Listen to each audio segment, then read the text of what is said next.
रजनी को बचपन से ही पेंटिंग का बहुत शौक था। वो हमेशा से ही पेंटर बनना चाहती थी, पर उसके माँ और पिताजी ने उसको कभी भी इस चीज के लिए सपोर्ट नहीं किया और उसकी शादी नीरव से हो गई। नीरव रजनी को बहुत प्यार करता था, पर रजनी हमेशा चुपचाप ही रहती। वो इस शादी से खुश नहीं थी। वो ये शादी नहीं करना चाहती थी। उसे तो हमेशा से पेंटर जो बनना था।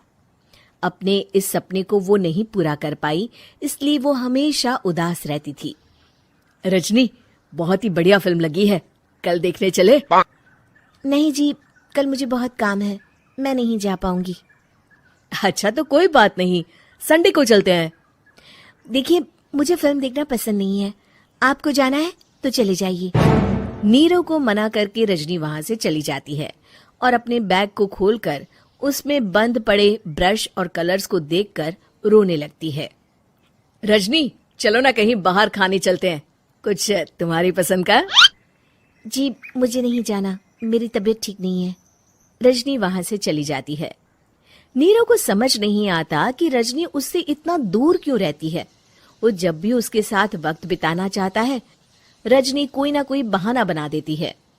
एक दिन घर पर कोई नहीं था। रजनी घर का सारा काम जल्दी से खत्म कर लेती है। घर पर अकेले होने के कारण वो सोचती है कि वो आज पेंटिंग करेगी। वो अपने कमरे में जाकर पेंट ब्रशेस और कलर्स निकालकर जैसे ही कलर मिक्स कर रही होती है कि दरवाजे पर बेल बज जाती है। अब कौन आ गया इस वक्त? इतनी मुश्किल से तो मुझे पेंट करने का मौका मिला है। रजनी दरवाजा खोलती है तो उसकी सास अपनी सहेलियों के साथ खड़ी होती है और सब घर के अंदर आ जाते हैं।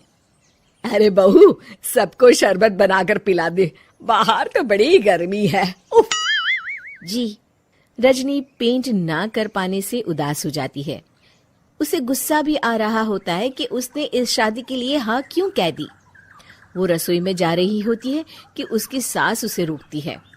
बहू, सबके खाने का भी इंतजाम कर लेना, आज का लंच तो ये सब यहीं करेगी। हाँ। रजनी बिना कुछ कहे रसोई में चली जाती है। सबके लिए खाना बनाती है। सब खाना खाते हैं और रजनी घड़ी देखती है कि ये सब कब जाएंगे ताकि वो अपनी पेंटिंग कर सके। जब शाम होती है तब सब चले जाते हैं अपने घर। अरे बहू, सब तेरे खाने की तो बहुत तारीफ कर रहे थे, सबको बहुत अच्छा लगा खाना। आपको मुझे सुबह बताना चाहिए था ना कि आपकी सहेलियां आ रही हैं। पता भी है कितना वक्त लगा सारा खाना बनाने में। अरे बहू, तू ऐसे कैसे बात कर रही है मुझसे? तो और कैसे बात करूं?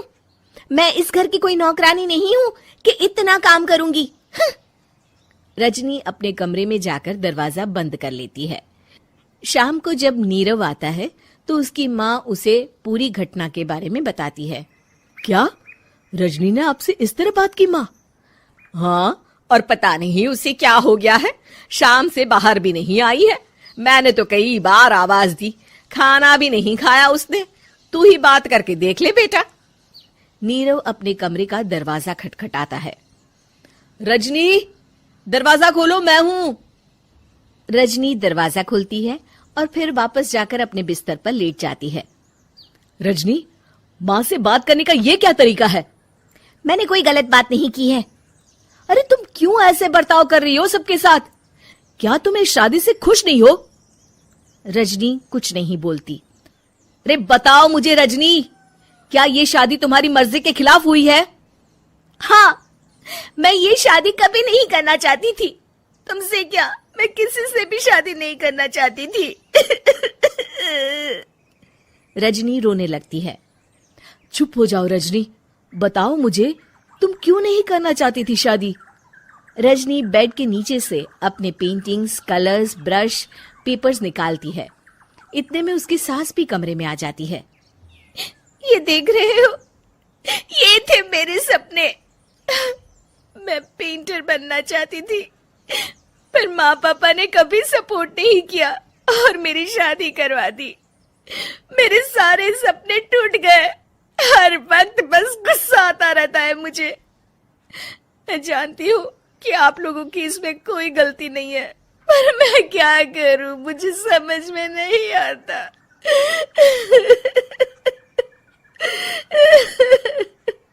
रजनी फूट फूट कर रोने लगती है। मुझे माफ कर दीजिए, आप दोनों के साथ मैं बहुत बुरा बर्ताव कर रही हूँ। अरे रजनी बेटा चुप हो जाओ तुम। नीरव पानी लेकर आता है। ये लो पानी पियो और शांत हो जाओ। रजनी पानी पीती है और उसकी सास पेंटिंग्स देख रही होती है। अरे नीरव, हमें तो पता ही नहीं था कि हमारी बहू कलाकार है। अरे कितनी अच्छी पेंटिंग्स बनाई है, देखो तो। ये वाली तो मैं अपने कमरे में ले जाऊंगी। आपको ये पेंटिंग्स अच्छी लगी? अच्छी नहीं, बहुत अच्छी लगी। और तुमने हमें बताया क्यों नहीं? तुम जब चाहे पेंटिंग कर सकती हो रजनी। हम तुम्हारे सपनों को पूरा करने में तुम्हारा पूरा साथ देंगे। हाँ बेटा, हम कला की कद्र करते हैं। हम कलाकार तो नहीं, पर मुझे गर्व है कि मेरी बहू एक कलाकार है। रजनी, नीरव और सास तीनों हंस पड़ते हैं।